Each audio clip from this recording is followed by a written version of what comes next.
Movie के शुरू में हमें दिखाया जाता है कि एक औरत भागी जा रही होती है जिसके हाथ में एक बच्चा होता है और ऐसा लग रहा होता है जैसे वो किसी से जान छुड़ा के भाग रही हो और वो बच्चा भी उसका अपना होता है। फिर उसके बाद हम देखते हैं कि फिर वो औरत उस बच्चे को यतीम खाने के सामने रखती है और फिर रॉकेट और एक कागज पर कुछ लिखा हुआ उसके पास रखकर वहाँ से चली जाती है। फिर कुछ वक्त गुजर जाता है, फिर वो बच्चा बड़ा हो जाता है और जिसका नाम पीटर रखा जाता है। जंग की वजह से यतीम खाने में बच्चों को ठीक से खाना भी नहीं मिल रहा था, जिसकी वजह से सब बच्चे काफी परेशान नजर आ रहे होते हैं। यहाँ पर पीटर का एक दोस्त बन जाता है जो कि अपने दोस्त को कह रहा होता है कि यहाँ की जो मालकिन है वो काफी लालची औरत है, उसके पास बहुत सारा खाना होता है लेकिन वो हमें नहीं देती और हमें झूठ कहती है कि जंग की वजह से यहाँ पे खाना कम आता है। मुझे लगता है वो खाना अपने लिए छुपा कर रखती है। फिर हम देखते हैं कि पीटर को उसके नाम की एक फाइल मिलती है। उस फाइल में वही कागज होता है जो उसकी मोम ने उसके लिए रखा था और फिर वो अपनी मोम का लिखा हुआ खत पढ़ने लग जाता है जिसपे लिखा हुआ था, मेरे बच्चे, बेशक तुमने अपनी मोम को कभी नहीं देखा होगा, मुझे यकीन है एक ना एक दिन आप मुझे जरूर मिलोगे। जिसपे उसकी माँ ने साफ साफ लिखा हुआ था कि तुम एक आम बच्चे नहीं हो बल्कि तुम बहुत खास हो और पैदा ही किसी खास काम के लिए हुए हो। फिर उसके बाद हम देखते हैं कि एक दिन बच्चे सब सो रहे होते हैं। यतीम खाने में जो बच्चे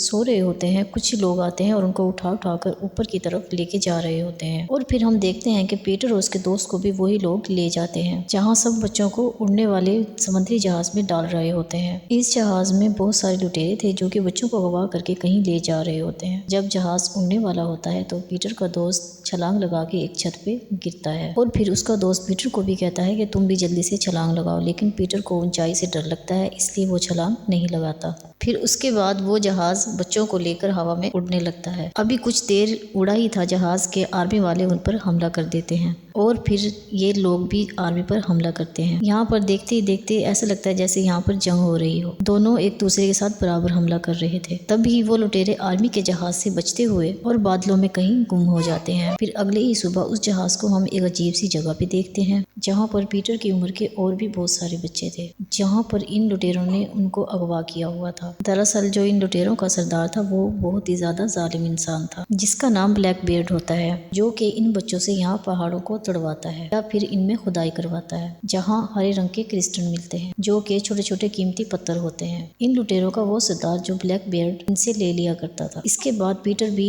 खुदाई वाले काम पे लगा दिया जाता है जहाँ पीटर की मुलाकात यहाँ के मैनेजर से होती है। पीटर उस मैनेजर से बात कर रहा होता है और उनसे इन क्रिस्टल के बारे में पूछता है कि आखिर इन क्रिस्टल में ऐसा क्या है, जिस पर वो मैनेजर कहता है कि ये क्रिस्टल बहुत ज्यादा कीमती है और इनमें जादुई ताकतें भी है। लेकिन पीटर को उसकी बातों पे यकीन नहीं होता, इसलिए फिर वो मैनेजर से दोबारा पूछता है, ये बताओ कि ब्लैक बियर्ड इन क्रिस्टल का क्या करता है। इस पर वो कहता है कि ये बात खुफिया है और ब्लैक बियर्ड के अलावा इस बात को कोई भी नहीं जानता। और फिर रात के टाइम पीटर को हम एक जगह बैठा हुआ देखते हैं जहाँ उसकी मुलाकात एक लड़के से होती है जो कि वहाँ पे उदास बैठा था और पीटर उससे दोस्ती करने की कोशिश कर रहा होता है, लेकिन लड़का कहता है कि मैं तुमसे दोस्ती नहीं कर सकता, मैं अच्छा लड़का नहीं हूँ, मैं इस काबिल नहीं हूँ कि मेरा कोई दोस्त बने। और फिर वो ये कहने के बाद यहाँ से चला जाता है। अगले दिन खुदाई के दौरान पीटर को एक क्रिस्टल मिलता है जिसे पीटर देखकर बहुत ज्यादा खुश होता है। फिर ये बात जब बाकी लोगों को पता चलती है तो वहाँ पर हंगामा हो जाता है। वो लोग उस क्रिस्टल को हासिल करने के लिए पीटर को चारों तरफ से घेर लेते हैं ताकि इसके बदले में ब्लैक बियर्ड उन्हें कोई इनाम दे सके। लेकिन पीटर जब उनको ये क्रिस्टल नहीं देता तो वो लोग उस पर चोरी का इल्जाम लगा देते हैं कि पीटर ने इन क्रिस्टल को चुराने की कोशिश की है। जब ये बात ब्लैक बियर्ड को पता चलती है कि पीटर ने चोरी करने की कोशिश की है तो वो उसे सजा देने के लिए बहुत ऊंचाई से गिरा देता है और पीटर अचानक से हवा में तैरने लगता है। जैसे ही वो जमीन के करीब पहुंचता है और वो नीचे गिरकर बेहोश हो जाता है। जब पीटर की आंख खुलती है तो वो खुद को एक कमरे में पाता है। तब पीटर वहाँ से निकल रहा था तो अचानक ब्लैक बियर्ड वहाँ आकर उससे सच्चाई जानने की कोशिश करता है कि वो कौन है, क्या वो एक परी है, क्योंकि ब्लैक बियर्ड ने पीटर को हवा में तैरते हुए देख लिया था कि वो उड़ कैसे पा रहा था। इसके बाद पीटर उसे अपने गुजरे हुए वक्त के बारे में बताता है और कहता है कि मेरी मोम ने मुझे कहा था कि मैं बहुत खास हूँ और किसी खास मकसद के लिए, लेकिन ब्लैक बियर्ड को उसकी बातों पे यकीन नहीं आता। इसके बाद फिर वो उसे अपनी कहानी सुनाता है कि और फिर कहता है कि ऐसा लड़का जो आधा इंसान और आधा परी होगा वो ही मेरी जान लेगा, इसलिए मुझे लगता है कि वो तुम ही हो जो कि मुझे मार सकता है। और फिर इस वजह से वो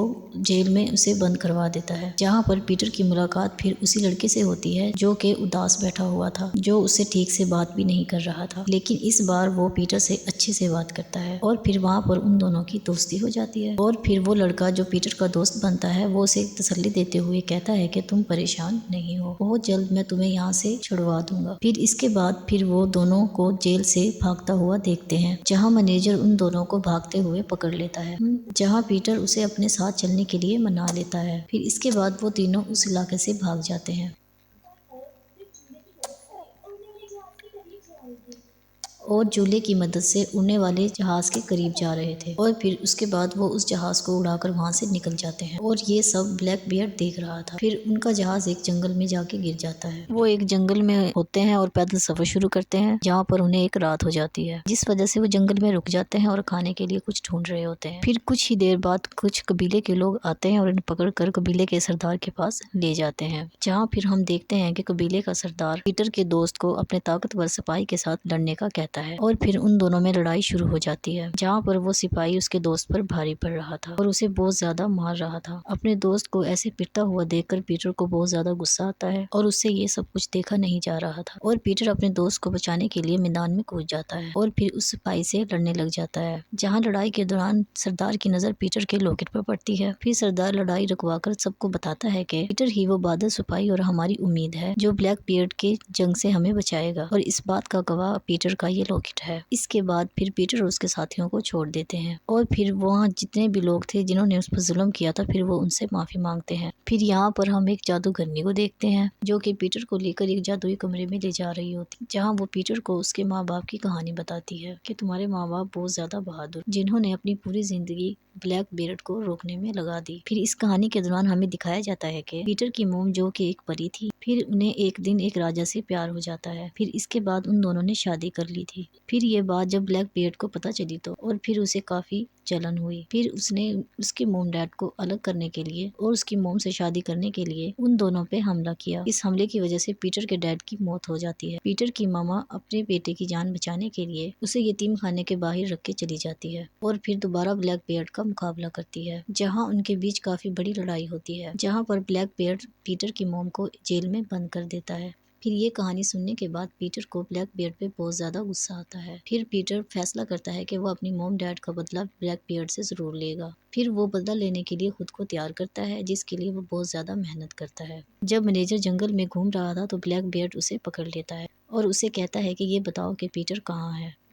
मैनेजर अपनी जान बचाने के लिए उसे सब बता देता है और उसका मैनेजर बताता है कि उसका दोस्त और पीटर एक कबीले में रहते हैं। इसके बाद ब्लैक बियर्ड अपने साथियों के साथ कबीले पर हमला करता है और वहां सबको मारता है। ये देखकर कबीले का सरदार जादूगरनी को पीटर की जान बचाने के लिए कहता है, क्योंकि उनकी जान बचाना बहुत ज्यादा जरूरी होता है, क्योंकि पीटर ही उन सब की जान ब्लैक बियर्ड से बचा सकता। उसके बाद जादूगरनी पीटर को लेकर एक झूले के जरिए उड़ जाती है। जब ये बात ब्लैक बियर्ड को पता चलती है तो वो उनका पीछा करता है। उसके बाद पीटर और जादूगरनी एक ऐसे शहर में पहुंच जाते हैं जहाँ पर परियां रहती हैं, जहाँ बहुत बड़ा दरवाजा होता है जिसके उस पार परियां रहती थी। लेकिन इनसे पहले ब्लैक बियर्ड वहाँ पर मौजूद होता है, जो कि उनके आने का इंतजार कर रहा होता है, क्योंकि ये दरवाजा ऐसे नहीं खुलता था, जिसे बस एक परी ही खोल सकती थी।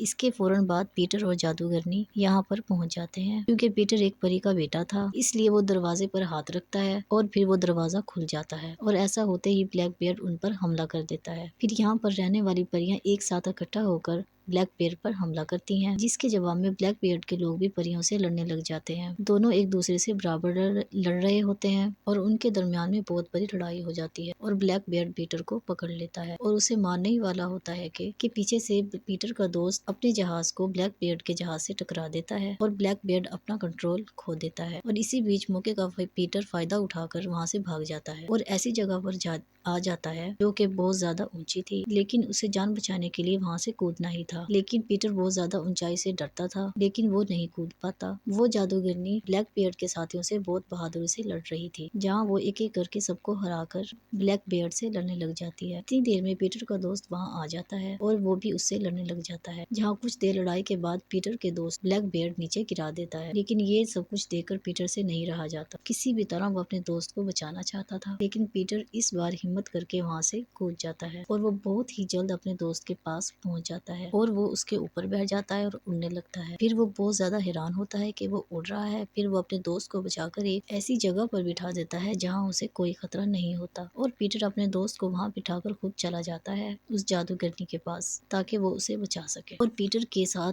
उस परियां भी उसके साथ थी। सारी परियां एक साथ होकर फिर ब्लैक बेयर पर हमला कर देती हैं और ब्लैक बेयर को बहुत ज्यादा तकलीफ देती हैं। इस वजह से ब्लैक बेयर बहुत ज्यादा घबरा जाता है। इसके बाद पीटर उसके जहाज को तोड़ देता है। अब वो पूरा जहाज बिल्कुल तबाह हो चुका था। जहाज उड़ने के बजाय नीचे गिर जाता है और उसी जहाज के साथ ब्लैक बेयर भी नीचे गिर जाता है। इतनी ऊंचाई से गिरने की वजह से ब्लैक बेयर की मौत हो जाती है। इसके बाद फिर सारी परियां पीटर की मोम का रूप ले लेती हैं और पीटर की मोम का एक जरूरी मैसेज उसे देते हुए कहती हैं, अब से तुम यहीं रहोगे और इन सब परियों की हिफाजत करोगे। और पीटर फिर इस बात को मान जाता है और फिर रोने लग जाता है कि वो पहली बार आज अपनी मोम को देख रहा था। और इसके साथ ये मूवी यहीं पर खत्म हो जाती है।